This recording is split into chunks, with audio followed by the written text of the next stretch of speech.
Assalamualaikum warahmatullahi wabarakatuh.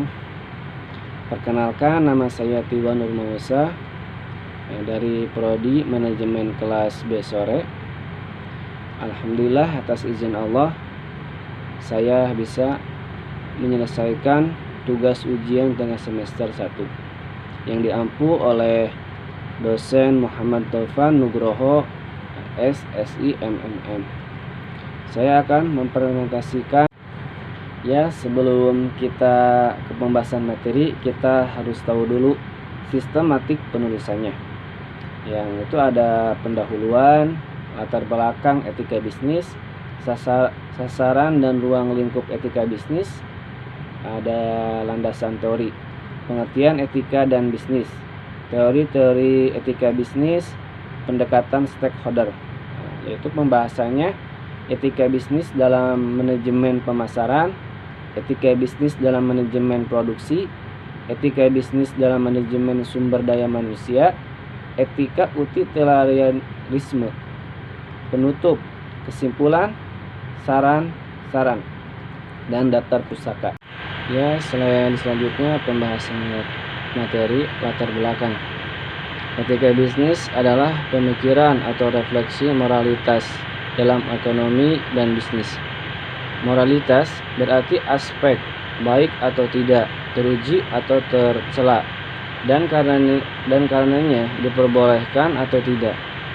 Dari perilaku manusia, moralitas selalu berkaitan dengan apa yang dilakukan manusia dan kegiatan ekonomis merupakan suatu bidang perilaku manusia yang penting. Selama perusahaan memiliki produk yang berkualitas dan berguna untuk masyarakat, di samping itu dikelola dengan manajemen yang tepat di bidang produksi, finansial, sumber daya manusia, dan lain-lainnya, tetapi tidak mempunyai etika, maka kekurangan ini cepat atau lambat akan menjadi batu sandungan bagi perusahaan tersebut. Bisnis dengan menjunjung kode etika merupakan suatu unsur mutlak yang perlu dalam masyarakat modern. Tetapi kalau merupakan fenomena sosial yang begitu hakiki, bisnis tidak dapat dipaksakan dari aturan-aturan main yang selalu harus diterima dalam pergaulan sosial. Ya, selanjutnya sasaran dan ruang lingkup etika bisnis. 1.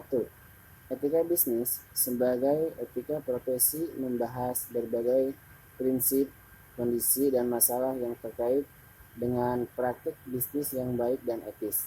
Dengan kata lain, etika bisnis pertama-tama bertujuan untuk menghimbau para pelaku bisnis untuk menjalankan bisnis secara baik dan etis.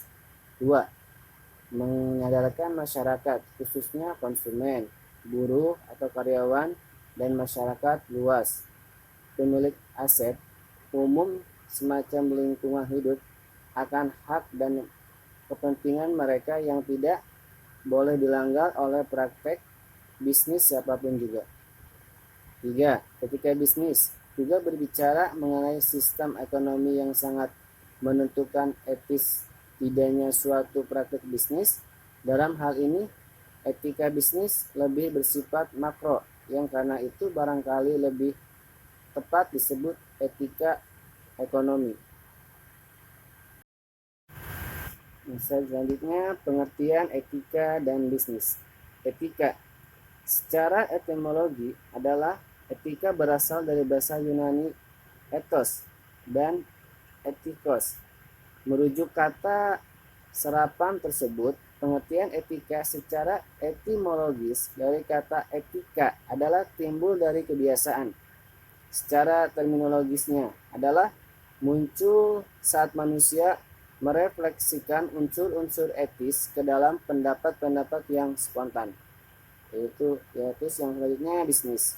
Secara historis, kata bisnis dari bahasa Inggris business, dari kata dasar bush yang berarti sibuk, dalam konteks individu, komunitas, ataupun masyarakat, dalam artian sibuk mengerjakan aktivitas dan pekerjaan yang mendatangkan keuntungan. Kalau secara etimologinya, bisnis berarti keadaan di mana seseorang atau sekelompok orang sibuk melakukan pekerjaan yang menghasilkan keuntungan. Selanjutnya, teori-teori etika bisnis. 1. Utilitarianisme berasal dari bahasa Latin, yakni utilis, artinya bermanfaat. Teori ini menjelaskan jika sebuah perbuatan bisa dikatakan baik jika membawa manfaat untuk seluruh masyarakat. Utilitarianisme juga sering disebut teori teleologis. Teori ini mengatakan jika kualitas etis bisa didapatkan dari tercapainya tujuan. Kedua, deontologi berasal dari bahasa Yunani, yakni deon, berarti kewajiban.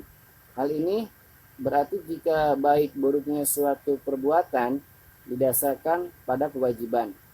Perbuatan tidak selalu menjadi baik hanya karena hasilnya baik, melainkan karena sebuah kewajiban yang harus dilakukan. Yang ketiga, teori hak. Jenis teori ini mengakar pada deontologi. Hak menyangkut martabat manusia, sehingga manusia manapun tidak boleh dikorbankan untuk mencapai tujuan. Dalam etika bisnis, teori hak menjadi salah satu teori yang sangat penting untuk dijalankan. Yang keempat, teori keutamaan. Teori ini lebih berfokus pada manusia sebagai pelaku moral. Teori keutamaan memandang cara orang bersikap seperti baik atau tidak, ramah atau tidak, jujur atau tidak, dan lain sebagainya. Keutamaan dalam teori ini diartikan sebagai watak yang diperoleh seseorang yang memungkinkan bersikap baik secara moral. Selanjutnya, pendekatan stakeholder. Stakeholder adalah para pemangku kepentingan, yaitu pihak atau kelompok yang berkepentingan, baik langsung maupun tidak langsung, terhadap eksistensi atau aktivitas perusahaan, dan karenanya kelompok tersebut memengaruhi dan atau dipengaruhi oleh perusahaan. Untuk slide selanjutnya, berikut ini adalah jenis klasifikasi stakeholder dibedakan menjadi 3, yaitu 1. Stakeholder utama atau primer. Pemangku kepentingan utama atau primer ini berkaitan secara langsung dengan pembuatan kebijakan, program, dan juga proyek. Mereka adalah penentu primer atau utama dalam aktivitas pengambilan suatu keputusan dalam suatu organisasi.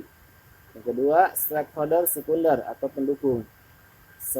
Stakeholder pendukung atau sekunder ini adalah salah satu jenis pengaku kepentingan yang tidak mempunyai hubungan secara langsung terdapat keputusan atau kebijakan yang diambil oleh perusahaan. Yang ketiga, stakeholder kunci. Stakeholder kunci adalah mereka yang berkedudukan sebagai unsur eksekutif yang mempunyai wewenang dalam mengambil suatu kebijakan. Yang selanjutnya, berdasarkan apa yang disampaikan oleh Budi Tama, Prasetyo, dan Rudita pada tahun 2008, menjelaskan bahwa terdapat 2 pendapat stakeholder, yaitu sebagai berikut. 1. OLD Corporate Relation. Pendekatan ini menekankan pada bentuk pelaksanaan kegiatan perusahaan secara terpisah. Artinya, setiap fungsi yang ada di dalam sebuah perusahaan melakukan tugasnya untuk atau pekerjaannya tanpa adanya kesatuan di antara fungsi-fungsi tersebut. Yang kedua, Neo-Corporate Relation. Pendekatan ini menekankan pada kolaborasi antara perusahaan dengan semua stakeholdernya. Oleh karena itu, perusahaan bukan hanya akan menetapkan dirinya menjadi bagian yang bekerja secara sendiri dalam sistem sosial masyarakatnya. Terus dalam pembahasannya, etika bisnis dalam manajemen pemasaran. Kegiatan pemasaran ataupun promosi dilakukan untuk memberitahukan atau menawarkan produk atau jasa agar mudah dan cepat dikenali oleh masyarakat. dengan harapan adanya kenaikan pada tingkat pemasarannya. Terus selanjutnya etika bisnis dalam manajemen produksi. Dalam proses produksi, sebuah produsen pada hakikatnya tentu akan selalu berusaha untuk menaikkan biaya produksi dan berusaha untuk mendapatkan laba sebanyak-banyaknya. Dalam upaya produsen untuk memperoleh keuntungan, pasti mereka akan melakukan banyak hal untuk memperolehnya. Nah, ini yang terpenting etika bisnis dalam manajemen sumber daya manusia. Pengertian etika dan manajemen sumber daya manusia dapat diterjemahkan sebagai ilmu yang menerapkan prinsip-prinsip etika terhadap hubungan dengan SDM dan kegiatannya. Dalam hal ini dapat diperjelas bahwasanya etika dan manajemen sumber daya manusia memiliki kaitan yang erat dalam mencapai sebuah tujuan organisasi.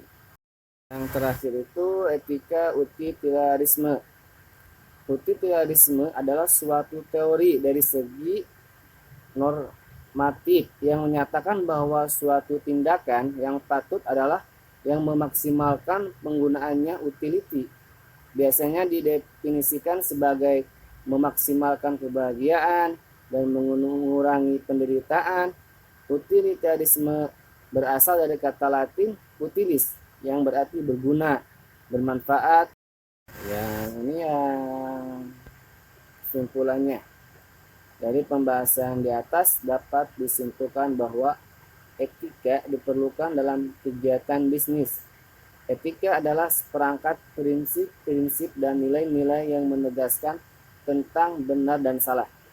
Sedangkan produksi adalah suatu kegiatan menambah nilai guna barang dengan menggunakan sumber daya yang ada. Jadi, etika produksi adalah seperangkat prinsip-prinsip dan nilai-nilai yang menegaskan tentang benar dan salahnya hal-hal yang dilakukan dalam proses produksi atau dalam proses penambahan nilai guna barang. Tujuan produksi antara lain sebagai berikut: memperbanyak jumlah barang dan jasa, menghasilkan barang dan jasa yang berkualitas tinggi, memenuhi kebutuhan sesuai dengan peradaban dan lain-lainnya. Etika diperlakukan juga dalam organisasi dan perusahaan karena etika bisnis mampu menunjang bertahannya suatu bisnis, organisasi atau perusahaan. Etika pula dapat memperdayakan SDM secara maksimal dan berbisnis, organisasi atau perusahaan dengan diberlakukannya etika-etika dalam berbisnis dan berorganisasi yang baik dan tepat. Selain itu, juga implementasi etika